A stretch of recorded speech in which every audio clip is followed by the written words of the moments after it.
ममिता निम्नलिखित में से किस राज्य का लोकप्रिय लोक नृत्य है? तो यह है त्रिपुरा का। गिद्दा कीकली जांगा यह है पंजाब का। फाग ओशांग हरियाणा का। छोलिया उत्तराखंड का। निम्नलिखित में से कौन 20वीं शताब्दी में शास्त्रीय नृत्य की भरतनाट्यम शैली के प्रमुख प्रतिपादक में से एक थी? तो वो थी टी बाल सरस्वती। और जो ये विजयानी सतपथी थी ओडिसी से संबंधित थी। कुमुदिनी लखिया थी कथक से। और निर्मला मेहता थी मणिपुर से। निम्नलिखित व्यक्तियों में से किसे कर्नाटक संगीत की रानी के रूप में जाना जाता था? एम.एस. सुब्बुलक्ष्मी। इन्हें भारत रत्न 1990 में मिला। रमन मैग्सेसे अवार्ड 1974 में। और जो लता मंगेशकर थी इन्हें भारत रत्न 2001 में मिला था। जयंती कुमारेश डैश की सर्वश्रेष्ठ वादकों में से एक थी। तो ये थी वीणा वादक। वीणा के अन्य जो वो है वादक वो है सिद्धार्थ बनर्जी, ज्योति हेगड़े, राजेश वेद। और संतूर से है तरुण भट्टाचार्य, विश्वेश्वरन। और तबला से है संदीप दास, सबीर खान। सितार से है बुहादित्य मुखर्जी, इलियास खान। मलयालम नववर्ष को केरल में क्या कहा जाता है? तो विशु। उगादि जो है साउथ का न्यू ईयर है। और नवरेह जम्मू कश्मीर का। जुड़ शीतल बिहार का। खिचड़ी उत्सव है यूपी का। अंतर्राष्ट्रीय क्रिकेट में मानक क्रिकेट गेंद की औसत परिधि क्या होती है?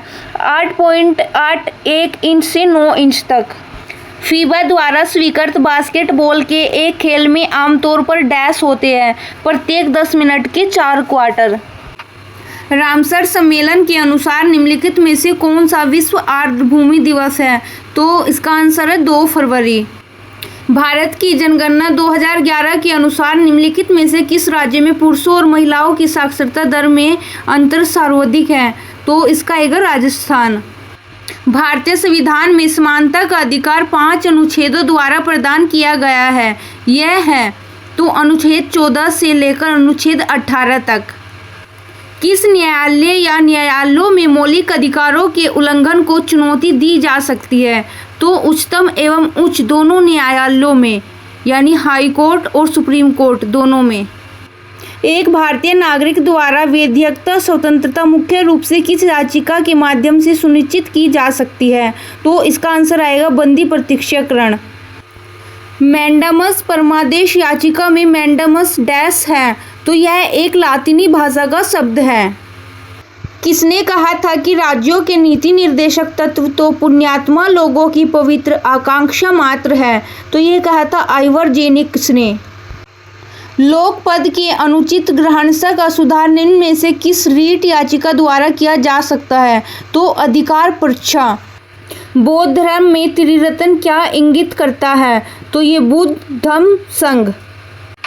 निम्नलिखित में से कौन माध्यमिक दर्शन का प्रतिपादक था? इसका आंसर है नागार्जुन। नेक्स्ट। प्रथम बौद्ध समिति का आयोजन हुआ था अजातशत्रु के शासनकाल में। मिलिंद पन्हो क्या है? तो ये एक पाली ग्रंथ है जिसमें मिनांडर और बौद्ध भिक्षु नागसेन की वार्ता का वर्णन किया गया है। निम्नलिखित में से किस बौद्ध ग्रंथ में संघ जीवन के नियम प्राप्त होते हैं? तो विनय पिटक में। तो यहाँ पे आपको सही मिलान करना है। स्थल और नदियों का संगम। रुद्रप्रयाग में जो संगम होता है अलकनंदा और मंदाकिनी का। नंदप्रयाग में होता है अलकनंदा और नंदाकिनी का। कर्णप्रयाग में होता है अलकनंदा और पिंडार नदी का। देवप्रयाग में होता है भागीरथी और अलकनंदा, जहाँ पे ये गंगा बनती है। इनमें से कौन सी नदी गंगा की सहायक नदी है? तो इसका आंसर है सोन नदी। और जो सबसे लंबी सहायक नदी है गंगा की वो है यमुना नदी। और अन्य सहायक नदी है रामगंगा, सरायू, गंडक, कोसी, महानदी और तमसा। निम्न नदियों में से कौन अपने मार्ग में परिवर्तन करने के लिए कुख्यात है? तो वो है कोसी नदी। इसे बिहार का शोक भी कहा जाता है। और दामोदर नदी को बंगाल का शोक कहा जाता है। नेक्स्ट। निम्नलिखित में से कौन सी नदी घाटी बेसिन क्षेत्रफल की दृष्टि से सबसे बड़ी है? तो वो है महानदी। नर्मदा एवं ताप्ती नदियों के मध्य स्थित है। तो सतपुड़ा श्रेणी। नेक्स्ट। भारत में हरित क्रांति का जनक किसको कहा जाता है? एम.एस. स्वामीनाथन को।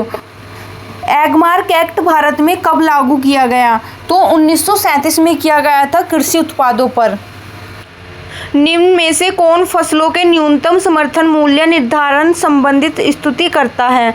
तो वो करता है कृषि लागत एवं कीमत आयोग। Next question. सार्वजनिक वितरण प्रणाली को बनाए रखने के लिए बफर स्टॉक के निर्माण के लिए सरकार जिस मूल्य पर अनाज खरीदती है उसे क्या कहा जाता है? तो उसे कहा जाता है न्यूनतम समर्थन मूल्य। किसी वस्तु का भार डैश पृथ्वी तल पर सभी स्थानों में समान होता है या विषुवत रेखा पर अधिकतम होता है, ध्रुवों पर न्यूनतम होता है? तो इसका आंसर आएगा ध्रुवों पर अधिकतम होता है। किसी वस्तु का भार ध्रुवों पर अधिकतम होता है। नेक्स्ट, वायुमंडलीय दाब का अचानक गिरना इंगित करता है तूफान को, और अगर वायुमंडल धीरे धीरे कम हो तो वर्षा का, और अगर वायुमंडल धीरे धीरे ऊपर उठता है तो स्वच्छ मौसम रहेगा।